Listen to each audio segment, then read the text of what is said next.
കോഴിക്കോട് കൊമ്മേരിയിൽ മഞ്ഞപ്പിത്ത വ്യാപനം തടയുന്നതിൽ അധികൃതർ ജാഗ്രത പുലർത്തുന്നില്ലെന്ന് പരാതി. കുടിവെള്ളത്തിൽ ഇക്കോളി ബാക്ടീരിയയുടെ സാന്നിധ്യം കണ്ടെത്തിയിട്ടും രോഗവ്യാപനം തടയാൻ കോർപ്പറേഷൻ നടപടി സ്വീകരിച്ചില്ലെന്ന് പ്രദേശവാസികൾ പറയുന്നു.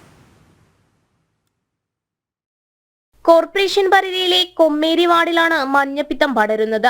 എരവത്തുകുന്ന്, അക്കനാരിമീത്തൽ, ആമാട്ടുമീത്തൽ, ചിറയക്കാട്ടുമീത്തൽ, വഴക്കാട്ടുമീത്തൽ എന്നീ പ്രദേശങ്ങളിലായി ഇതിനകം 42 പേർക്കാണ് രോഗം സ്ഥിരീകരിച്ചത്. മെഡിക്കൽ കോളേജ് ആശുപത്രിയിൽ പ്രവേശിപ്പിച്ച ഒരാളുടെ നില ഗുരുതരമാണ്. പ്രദേശത്തെ കുടിവെള്ള പദ്ധതിയിൽ നിന്നാണ് രോഗം പടർന്നതെന്ന് കണ്ടെത്തിയിട്ടുണ്ട്. ഇക്കോളി ബാക്ടീരിയയുടെ സാന്നിധ്യം പരിശോധനയിൽ കണ്ടെത്തിയിട്ടും കോർപ്പറേഷൻ ആരോഗ്യ വിഭാഗം രോഗവ്യാപനം തടയാൻ നടപടി സ്വീകരിച്ചില്ലെന്നാണ് ആക്ഷേപം.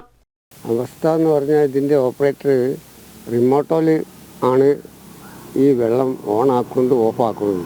കുറേ കുത്തിരിട്ടാണ് ഇതൊക്കെ ചെയ്തു വരുന്നത്. കിണറിനടുത്തേക്ക് പോകില്ല.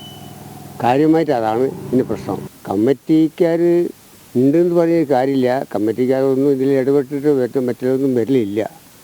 അതാണ് കാര്യമായിട്ടുള്ള അനാസ്ഥകൾ ഇതിന് കാരണങ്ങൾ. 4 കൊല്ലമായി കഴിയിട്ടുണ്ട്. ആദ്യം ഇതിൻ്റെ പണിയെടുത്ത് കൊല്ലത്തിലൊരു പ്രാവശ്യം കഴുകും. ഇപ്പോഴതില്ല. 4 കൊല്ലമായിട്ട് കഴുകില്ല. കുടിവെള്ള പദ്ധതിയിൽ നിന്നുള്ള ജലവിതരണം കോർപ്പറേഷൻ താൽക്കാലികമായി നിർത്തിവെച്ചിരുന്നു. കിണറുകൾ അടക്കമുള്ള ജലസ്രോതസ്സുകൾ ശുദ്ധീകരിക്കുന്നതിനുള്ള നടപടി സ്വീകരിച്ചതായും ബന്ധപ്പെട്ടവർ പറഞ്ഞിരുന്നു. എന്നാൽ ഇത് കാര്യക്ഷമമല്ലെന്നാണ് ഉയരുന്ന പരാതി. സാധാരണക്കാരായ പ്രദേശവാസികൾക്ക് ശുദ്ധജലം ഉറപ്പുവരുത്താനുള്ള നടപടി സ്വീകരിച്ചില്ലെന്ന വിമർശനവും ശക്തമാണ്. രോഗവ്യാപനം തടയാനും ജനങ്ങളുടെ ആശങ്ക പരിഹരിക്കാനും അടിയന്തര നടപടി സ്വീകരിക്കണമെന്ന ആവശ്യമാണ് ഉയരുന്നത്. ജനം, കോഴിക്കോട്.